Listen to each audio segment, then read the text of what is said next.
Mga kapuso, nabulabog ang isang Christmas party sa Quezon City nang mag-gate crash ang isang lalaking hubot-hubad.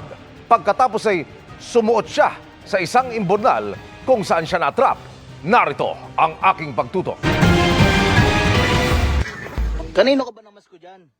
Paano nga bang napasiksik ang hubot-hubad na lalaking ito sa isang imburnal? Mamatay yung tao doon sa ilalim.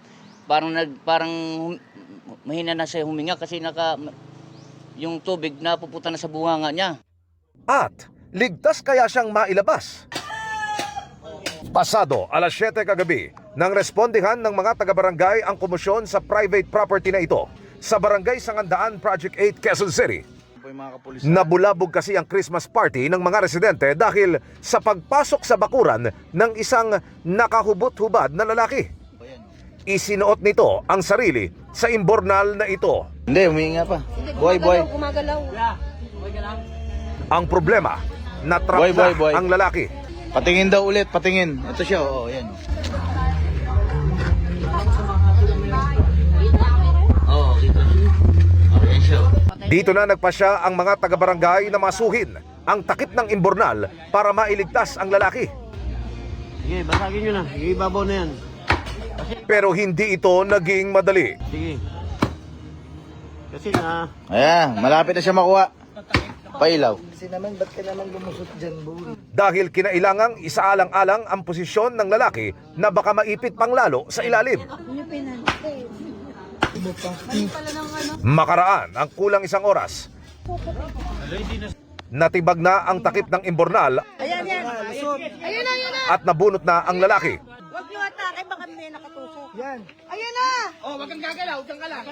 Matusok sa ano, bakal.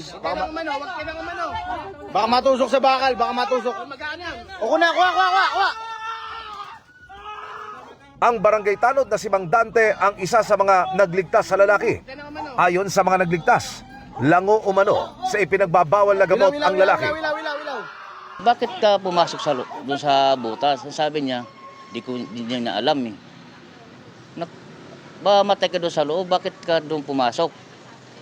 Sabi niya, gumamit daw siya eh. Umamin naman sana, nakadroga daw siya. Mapapahamak yung buhay niyo dyan sa droga niyan. Kung mapapansin mo yung mga mata niya, namumula, dilat na dilat. Tapos, parang wala pang kain. Binalikan namin ang lugar ng pinangyarihan kanina. Ayon sa mga residente, mula sa kabilang lote, nag-over the bakod ang lalaki patungo sa kanilang likod bahay. Dito po lumusot, dito tumakbo yung tao. Yung bakod doon na yan? O, yung bakod na yan. Aha. Tapos po, lumusot po rito. Yun. Dito po lumusot. Diyan po pumasok.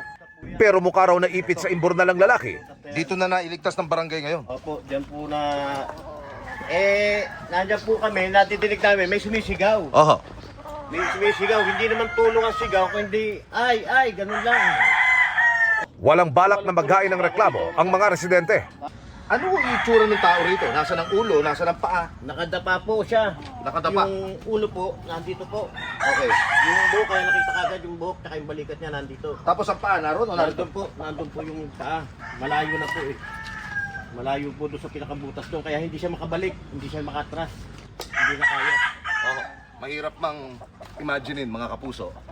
Pero sadyang nagkasya ko dito sa imburnal yung lalaking iniligtas ng BPSO sa tulong ko ng mga may-ari ng property na ito kung nasaan kami ngayon.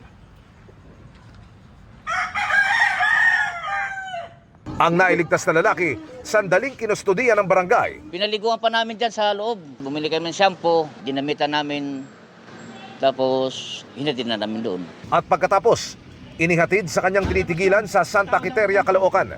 Nagpapasalamat ang barangay, mabilis na naitawag sa kanila ang mga ganitong klase ng problema. Tulong-tulong tayo dahil isang barangay lang din naman tayo eh. Kaya kung may nakikita kayong mga ganyan o napapansin, itawag nyo na kagad sa barangay. Para sa GMA Integrated News, Emil Sumangil, nakatutok, 24 oras.